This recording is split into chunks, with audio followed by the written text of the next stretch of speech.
আসসালামু আলাইকুম দর্শক, মিরপুর হোম অফ ক্রিকেট থেকে জানছি স্পোর্টস নিউজ আপনাদের সবাইকে আমন্ত্রণ জানাচ্ছি। আমি আবির আহমেদ। ভারতের বিপক্ষে চেন্নাই টেস্টে 282 রানে হেরেছে বাংলাদেশ দল পাকিস্তানের সঙ্গে। পাকিস্তানকে বাংলাদেশ দল পাকিস্তানের মাটিতে, বাংলাদেশ দ্বিতীয় দেশ যে পাকিস্তানের মাটিতে পাকিস্তানকে টেস্ট ক্রিকেটে হয়টাস করার গৌরব অর্জন করে। সেখানে আমরা গণমাধ্যম কর্মীরা কিংবা বাংলাদেশ ক্রিকেট বোর্ড একটা চুক্তির ভিত্তিতে কিছু বকশিস দেয়, এবং এই যে চেন্নাই টেস্টে বাংলাদেশ দল হেরে গেল, মাঝার ভাইয়ের কাছ থেকে আসলে জানার চেষ্টা করব পাকিস্তানের সঙ্গে একরূপ, চেন্নাই টেস্টে বাংলাদেশ দলের একরূপ, এইটা কেন, বাংলাদেশের ব্যাটসম্যান বোলারদের আসলে যে অধারাবাহিকতা সেটা নিয়ে আসলে কোন কোন জায়গায় কাজ করা দরকার। সিনিয়র রিপোর্টার ভাই তিনি অনেক কিছু বলতে পারবেন, এবং আপনারা আশা করি ভিডিওটি শেষ পর্যন্ত। মাঝার ভাই, স্বাগত আপনাকে, জানছি শেষ পর্যন্ত কেমন আছেন? ধন্যবাদ, ভালো আছি। যদিও বাংলাদেশ ম্যাচটা জিতলে বা ম্যাচটা আর একটু ভালো কম্পিট করলে ভালো হতো, এমনটা না জিততেই হতো, আর একটু ভালো লড়াই করবে সে আশা করেছিলাম। যাক, ভালো আছে সব কিছু মিলিয়ে। উইকেটটা কেমন দেখলেন আসলে চেন্নাইতে? আমার মনে হয় উইকেট যেমনটা হয় ভারতে তেমনটাই হয়েছে। আপনি দেখেন আজকে কিছু বল এত টার্ন করেছে, কিছু বল এত আনইভেন বাউন্স করেছে, যেটা আমি দেখেছি যে জাদেজার বল দুই থেকে তিনটা বল এমন আনইভেন ছিল যেটাকে খেলা যে কোনো ব্যাটসম্যানের জন্য টাফ ছিল। তো এই বিষয়গুলো থেকে থাকে। ইন্ডিয়াতে আপনি প্রথম 3 দিন পাবেন একরকম, তারপরে 2 দিন পাবেন আর এক রকম, পুরোটাই একেবারে চেঞ্জ পাবেন। এটা একেবারে যে আনএক্সপেক্টেড সেটা বললে ভুল হবে, কারণ ইন্ডিয়ায় নর্মালি এমনটাই হয়। মানে খুব বেশি বাংলাদেশের জন্য স্পিন ফ্রেন্ডলি করেছে, ওদের জন্য খুব বেশি তাদের জন্য পেস ফ্রেন্ডলি করেছে, তেমনটা নয়। আমার মনে হয় যে দুঃখিত, যেমনটা আশা করা হয়েছিল বা বাংলাদেশ ম্যানেজমেন্টও জানতো যে উইকেটটা এমনই হবে, শুধুমাত্র বাংলাদেশ লড়াইটা সেভাবে করতে পারেনি। অথবা একটা ডিফারেন্ট কোশ্চেন আপনার কাছে, আপনি কিছু জানেন 2023 ওয়ানডে বিশ্বকাপ, আমি গতকালকে মাহমুদের কাছে কোশ্চেন করছিলাম যে 2023 ওয়ানডে বিশ্বকাপে অস্ট্রেলিয়া দল যখন চ্যাম্পিয়ন হয়, তারা যখন অস্ট্রেলিয়াতে যায়, তাদের ওইভাবে সংবর্ধনা দেওয়া হয় না। এবং অস্ট্রেলিয়া, আমি এক বড় ভাইয়ের সঙ্গে কথা বলছিলাম, তিনি বলতেছিলেন যে অস্ট্রেলিয়ান ক্রিকেট নেশন না, তারা ক্রিকেটকে ওইভাবে ফলো করে না। পাকিস্তানের বিপক্ষে আমরা 2টা টেস্ট জেতার পরে চুক্তির ভিত্তিতে 3 কোটি 20 লক্ষ টাকা, আমি যদি ভুল না করে থাকি, বাংলাদেশ দলকে ক্রিকেট বোর্ড দিয়ে থাকে এই ক্রাইসিস সময়ে। এইটা আসলে আপনি এই জিনিসটা কীভাবে দেখেন মাজার ভাই? আহ, দেখেন, বোর্ড হিসেবে বাংলাদেশ অনেক ধনী বোর্ড। সারা ওয়ার্ল্ডের 3 থেকে 4টা দলের মধ্যে 4টা থেকে 5টা দলের মধ্যে বাংলাদেশ আছে। আপনি 900 কোটি টাকার হিসাব তো আগেই শুনেছেন, এখন তো মনে হয় 2000 কোটি টাকা হয়ে গেছে।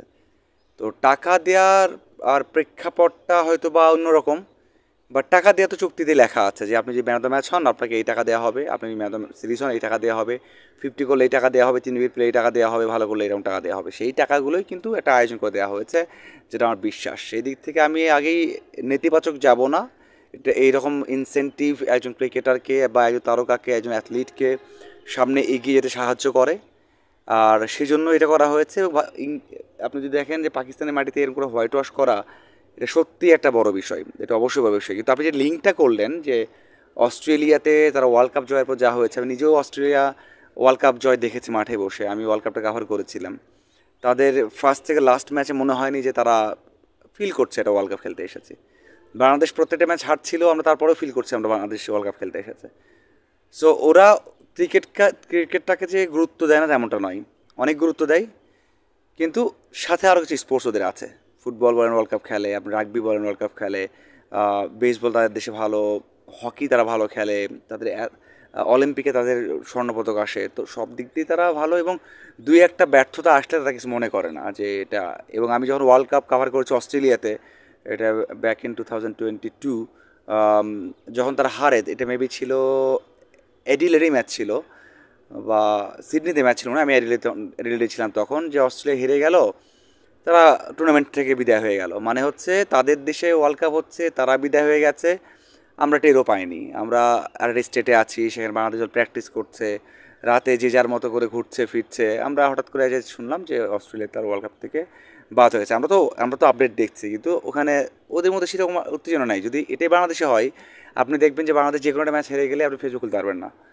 সো এটা হয়, এটা এশিয়ার দিক থেকে হয়। আপনি অস্ট্রেলিয়াকে, মানে তাদের সাফল্য এত, 2-1টা ব্যর্থতা আসলে তারা কিছু মনে করে না, আর ওদের সমস্যা হয় না, এবং সাফল্য হলেও তারা উদযাপন করে, উদযাপন মাত্রা এরকম থাকে না। এটা একটা বিষয়। একটা বিষয় হচ্ছে আপনার প্রেক্ষাপট, আপনার দেশ।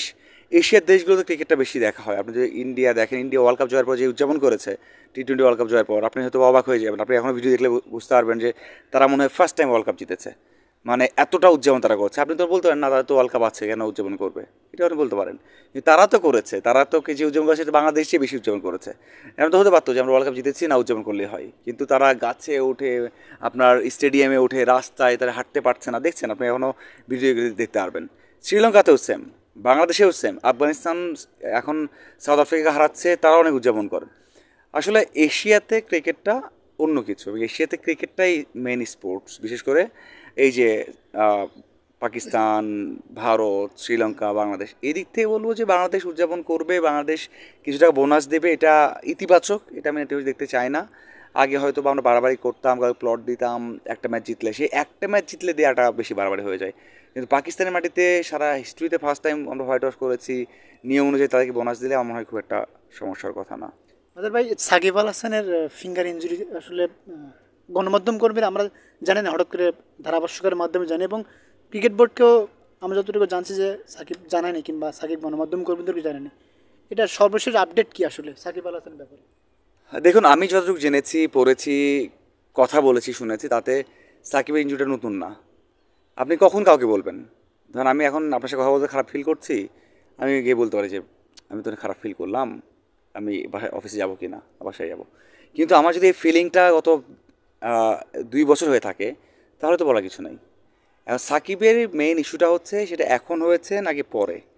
আমার মনে হয় যে এটা 18 সালে যখন তার সার্জারি হয়েছিল, তারপরে থেকে যেটা আমরা শুনলামই, যে সার্জারি হওয়ার পর তখনই তার কোনো সময় বেশি বল করলে হাতে তার সেই ফিলিংটা থাকে না, বল ধরছে, গ্রিপ করছে, সেটা এখন আবার ফিল করছে। মানে এটা এমন না যে হয় না, হয় না তেমন না, এটা খেলতে খেলতে তার হয়, আবার ভালো ফিল করেন, আবার ওইভাবে খেলছেন। ইনজুরি ম্যানেজমেন্ট করে যারা খেলেন, প্লাস কিন্তু একটা ম্যাচ খেলার পরে তার ইনজুরি আসে, ম্যানেজমেন্ট করে খেলেন। এবার তো ইঞ্জুরিতে আছে, এখন মুস্তাফিজুর ইঞ্জুরি আছে, তামিমও ইঞ্জুরি নিয়ে খেলেছেন, পরে খেলতে পারেন। ইঞ্জুরি বেশি হলে আপনি খেলতে পারবেন না, কিছু ইঞ্জুরি আছে ম্যানেজেবল, ম্যানেজ করে খেলো। তো সাকিবের মনে হয়, আমি যত কথা বলেছি, যে ইঞ্জুরি নিয়ে খেলছে তেমনটা নয়, তার ইঞ্জুরি আছে আগে থেকেই, সেটা 18 সাল থেকে ম্যানেজ করে খেলছেন। হালকা ব্যথা হয় ম্যানেজ করে খেলেন, হালকা ব্যথা হয় ওষুধ খেয়ে, ইঞ্জেকশন নিয়ে অথবা থেরাপি নিয়ে খেলেন। সেটা তো হঠাৎ করে কালকে হচ্ছে তেমনটা নয়। তো সেটা হলে যদি তেমন হয়েও থাকে, তাহলে অবশ্যই সে বেশি কথা বলবে বিসিবি। বাট আমার মনে হয় যে যেটা আমি শুনেছি, কালকে পর্যন্ত শুনেছি, যে সাকিবের এই সমস্যাটা মাঝে মাঝে হয়ে থাকে, এবং সেটা গতকাল হয়েছে।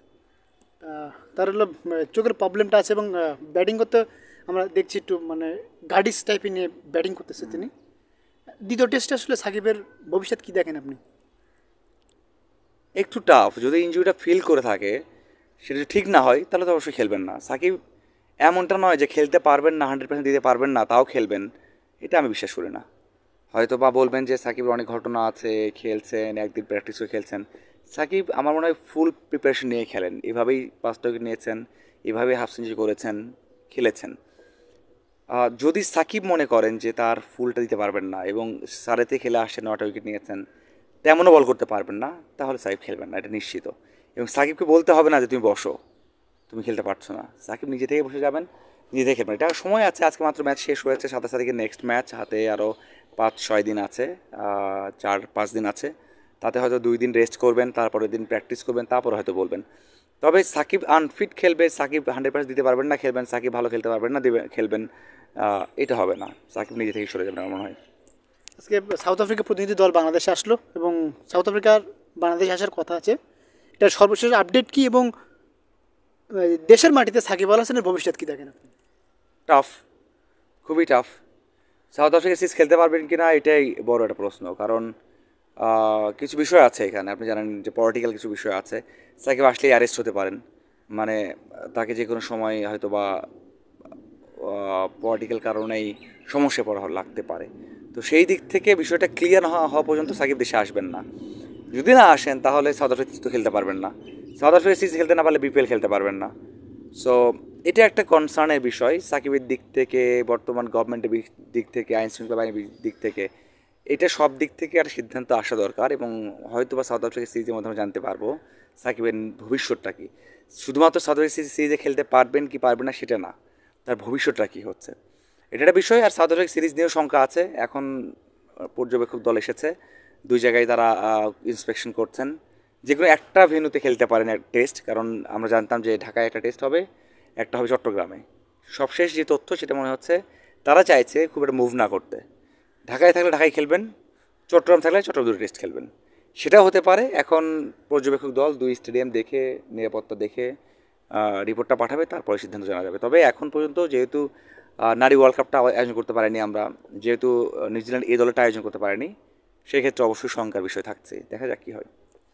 সাকিবের কথা যেহেতু আসলে তামিম আসলে এখন পর্যন্ত চেন্নাই টেস্টে তিনি কমিটি করলেন, এখন পর্যন্ত তামিমের ক্রিকেটের ভবিষ্যৎ কী এবং সাউথ আফ্রিকার বিপক্ষে তিনি জাতীয় দলে ফিরছেন কিনা?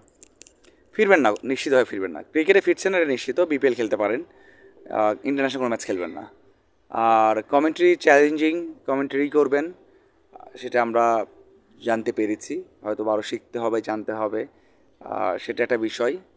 আর নিজেও বলেছেন যে ইন্টারন্যাশনাল লেভেলে ফেরা এখন টাফ, বা এটা নিয়ে অনেক আলোচনা হতে পারে, কিন্তু এখন তৈরি নেই। যেহেতু চ্যাম্পিয়ন্স ট্রফিতে তাকে খেলানোর কোনো স্কোপ নেই, খেলবেন না, তাদের ইন্টারন্যাশনাল ক্রিকেটে ব্যাক করার কোনো স্কোপ নাই। আর এখন যেভাবে তার ব্যাকআপ তৈরি হয়ে গেছে, বা যারা আছেন তারা হয়তো বা যেভাবে তাদেরকে ফ্লোরিশ করা হচ্ছে, সামনের দিকে নিয়ে যাওয়া হচ্ছে, তাতে মনে হয় যে তামিম নিজেও চাইবেন না আর এই মুহূর্তে ব্যাক করতে। হয়তো কমেন্ট্রি করবেন, আরও ভালোভাবে করার চেষ্টা করবেন। মাজার ভাই, আপনাকে অসংখ্য ধন্যবাদ আমার সাথে সময় দেওয়ার জন্য। দর্শক, এতক্ষণ কথা বলছিলাম মাজার ভাইয়ের সঙ্গে, দারুণ দারুণ তথ্য দিলেন বাংলাদেশ ক্রিকেটের ভবিষ্যৎ এবং সাকিব তামিমের ভবিষ্যৎ নিয়েও জানাচ্ছিলেন মাজার ভাই। জানছে স্পোর্টস নিউজ, আবির আহমেদ, ঢাকা।